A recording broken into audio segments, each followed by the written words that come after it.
Worried about gout? Check out Ural, the effective urinary alkalinizer. Ural, neutralize your uric acid problem now.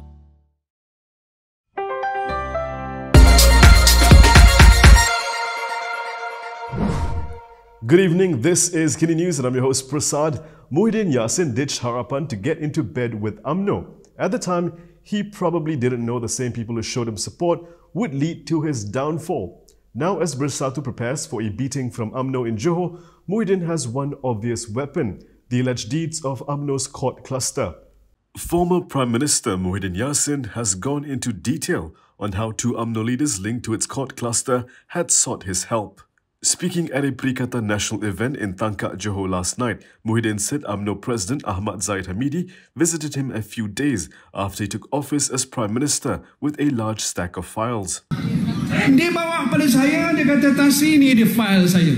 Ini file apa dia Zahid? Kes saya. Saya tahulah apa kes itu. Ni nak bawa nak apa-apa. Tansi tolonglah.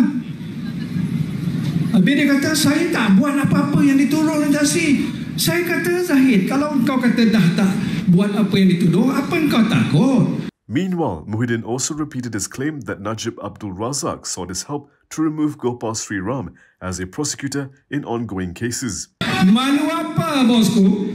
Tak malu. Bossku datang ke pejabat saya memberi penghormatan sebagai Perdana Menteri. Dalam cerita itu juga pasal kes mahkamah. Kalau boleh saya keluarkan ni Datuk Sri Ram yang kerajaan nanti waktu Mahathir dulu untuk mempertahankan kes lawan dia. Dia suruh saya buang orang ini. Tuan-tuan macam mana? Boleh tak? Tak payah jadi Perdana Menteri. Tuan-tuan pun boleh jadi Perdana Menteri berjawab. Takkan saya nak buat begitu?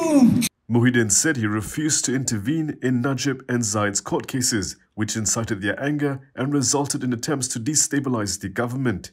This ultimately resulted in Muhyiddin losing power. Najib has denied seeking Muhyiddin's help with his court cases and has threatened to sue the former Prime Minister. Liow Tiongs was supposed to meet her children in Perlis today. However, Perlis Welfare Department told her that won't be happening.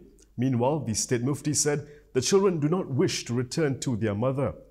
Single mother Liow Tiongs' 3 children are unwilling to return to her, according to Perlis Mufti Muhammad Asri Zainul Abidin. Kita tak ada masalah kalau anak-anak tu kata kami memang nak balik kepada mak kami. Kita bagi ya. Kan? Kita tak ada masalah. Yalah, hak bagi tak bagi tu pun bukan. Itu kuasa pentadbiran. Tapi masalah dia, anak-anak tu tak mau. Kita bukan nak bertahan, bukan kerana bidang kuasa kita. Tapi dia bagi tahu saya tolong pertahan mereka. Mereka nak, kami nak Islam. Kami nak pergi sekolah agama. Previously, Liow was briefly reunited with her 3 children. They are a pair of 14-year-old twins and a 10-year-old boy.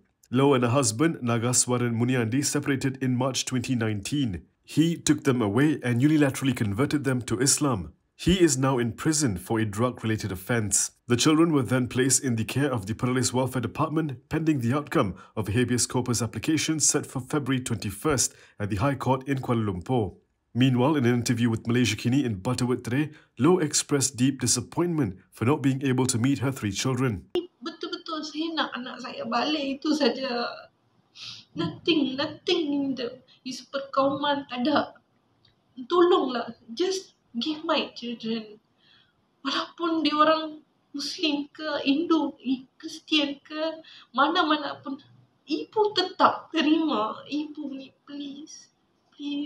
I just want my children back to me. Itu saja. Another week, another charge for Fahmi Reza, this time over his work depicting a green beer and a green political party.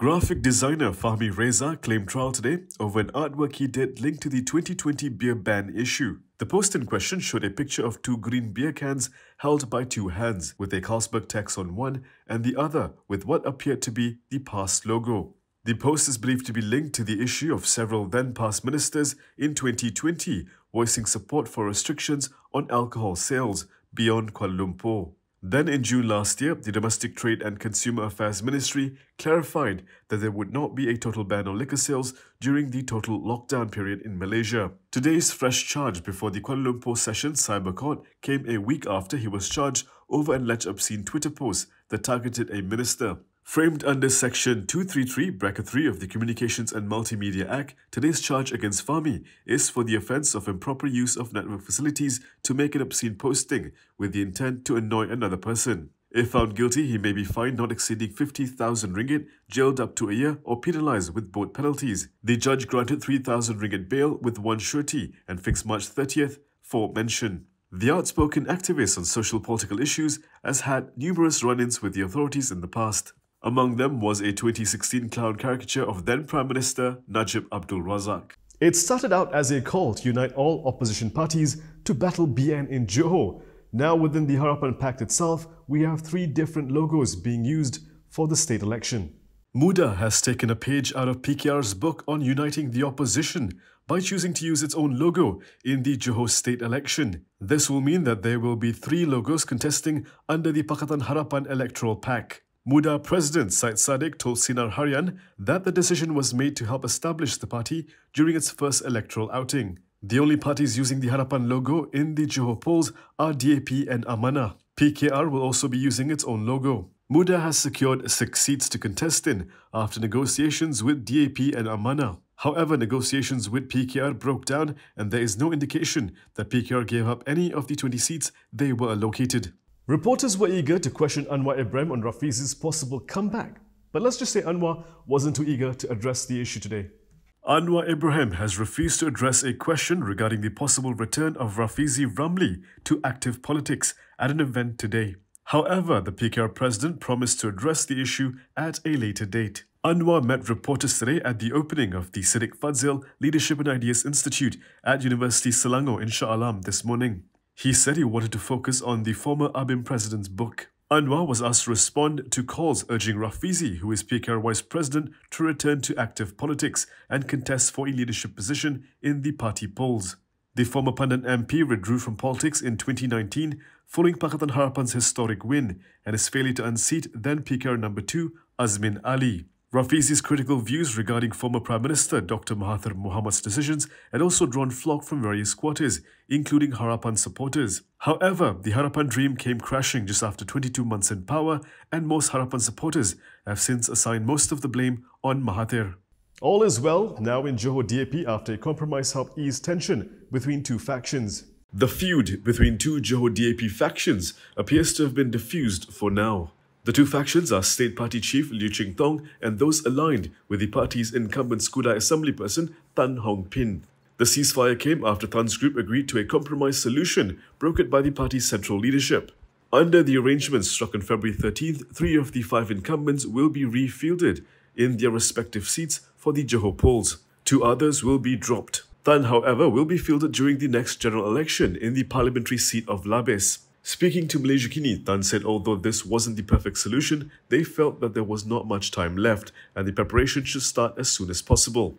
He said his group had proposed an alternative solution to the DAP Candidature Committee on February 9th, but it was rejected on February 12th. He declined to reveal details of the alternative proposal. Tan claimed Liow was very insistent and there was speculation that he would resign as the Johor DAP chief if the federal leaders gave in on the group's full demands.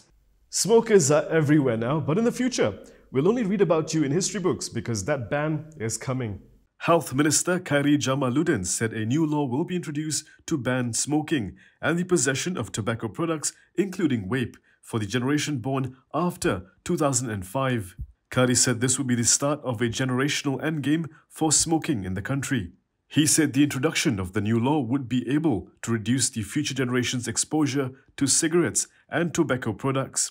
Speaking at the launch of the Cancer Day celebration today, Khairi pointed out that tobacco use is the leading cause of cancer and contributes 22% of deaths due to cancer. Citing an example, he said people who are 17 years old when Parliament passes the Act will never be able to buy cigarettes in this country ever again. Meanwhile, Khairi said based on the current stats, it is estimated that 1 in 10 men and 1 in 9 women are at risk of getting cancer.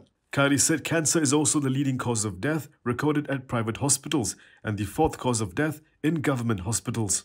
And that is all from me today. For more stories, you can go to KiniTV.com. You can also follow us on Instagram, Twitter, YouTube, and Facebook for the latest news updates. If you'd like to support independent media, do consider subscribing to MalaysiaKini.com. I'm Prasad.